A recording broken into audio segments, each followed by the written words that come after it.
Good morning, good afternoon, and good evening, folks. This is James out here gardening, farming, urban homesteading, and we're going to give you a before. Some of these are some afters. I'm going to be running over there, and then I'm going to run back there. So let's go and start here. What I'm learning, pretty darn obvious, is the moths don't really need to stay out here. These flowers, roses, are officially gone. This plant, it's been getting a whole lot of sunlight and heat. It probably doesn't need that much. It was doing good. I found this toppled over with the water gone, so I had to replenish it. Other than that, it's looking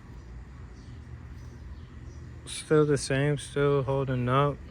And I don't know. This doesn't look, my bad with the camera angle.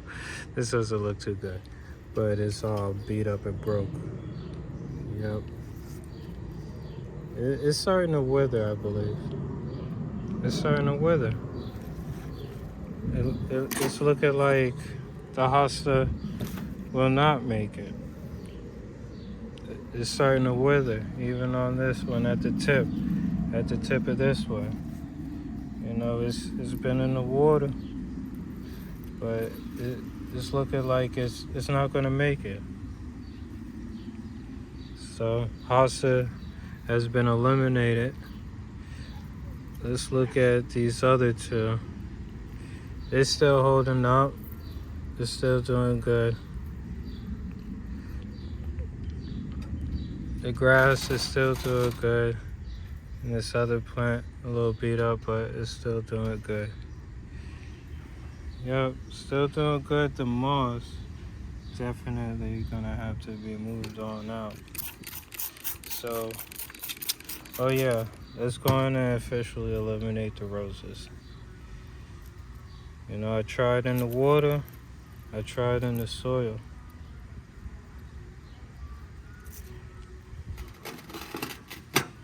Alright, so let's go on and move on over here to give y'all an update on these, because these can't really be in the sun like that.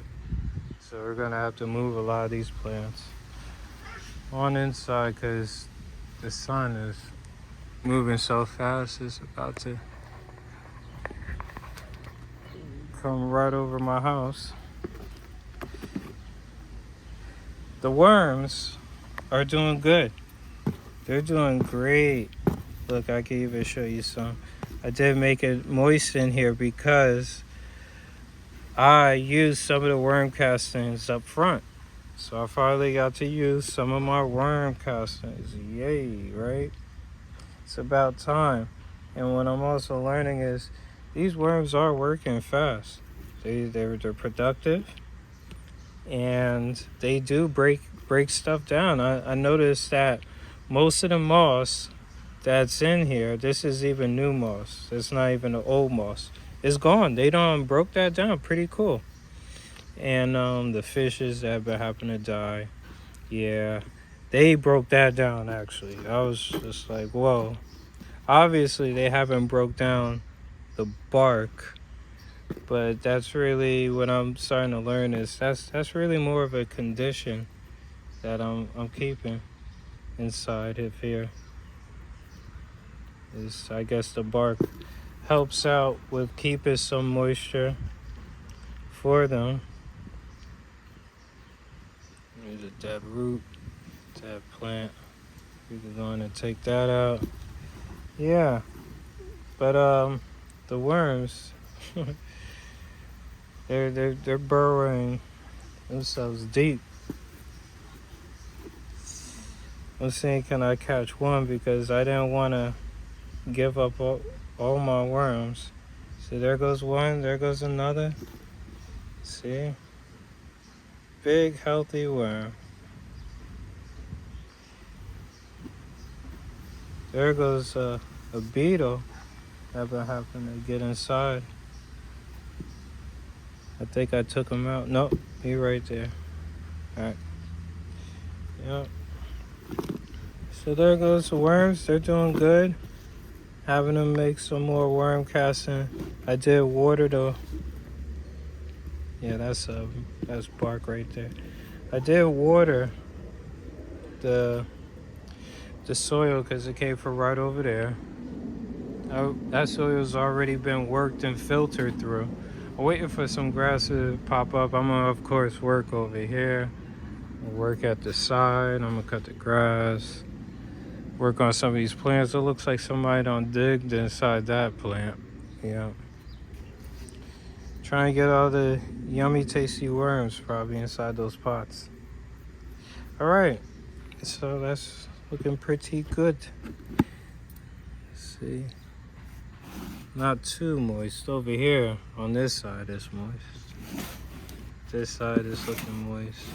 But not too much on that. That is pretty darn perfect because obviously you don't want it too moist with water collecting because they're not gonna want to be in the water and drown. Yep. So the soil that's at the very bottom is worm castings, and that's what I use for the front because those flowers out there, they getting beat up, and I think the soil is pretty darn beat up because for the last 2 years we didn't do anything with that soil, and we put wood chips down. So even when I'm smelling some barbecue already. All right. Yeah, I didn't see too many worms in there, so that ground needs to be worked. It needs to be worked. Here, I thought this was a failed ecosphere, but actually it's good. And how do you know that? Because look at those plants. They're still good. They're still green.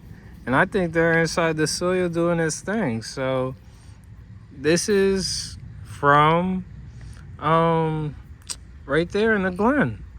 No insects. I don't think I can introduce any insects in here because it'll just drown and die.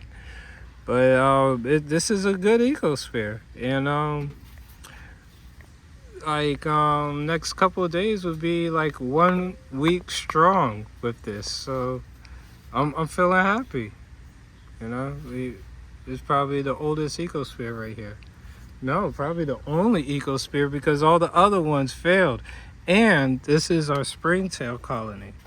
Let me see, can I try to get a good angle for you? Okay. So I already saw some springtails in there. Let me see, can I make it real close for you because these guys are so tiny. All right, there goes the tomato. You see the springtails? Right there, there's a whole bunch of them. Yep, I put a tomato in here and they've been loving it. They've been multiplying. And what I'm gonna do is I'm going to make a separate springtail colony for the terrariums. You see how small and tiny they are? Yep. Just for the terrariums, and I'm gonna keep this springtail colony as like the original. Yep, they're doing good. You see that one? You see it? They jump and they bounce all over the place. That's how they, move in great distances. It doesn't look like any on my fingertip. All right.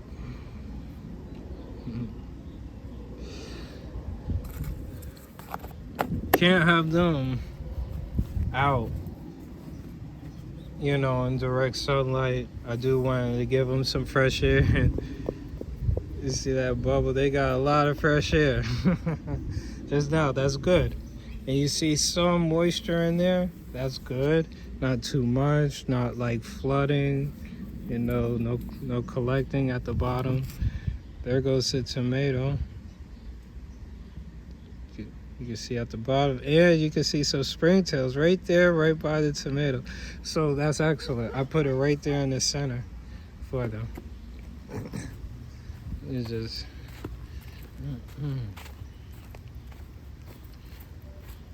you see that bird over there by what?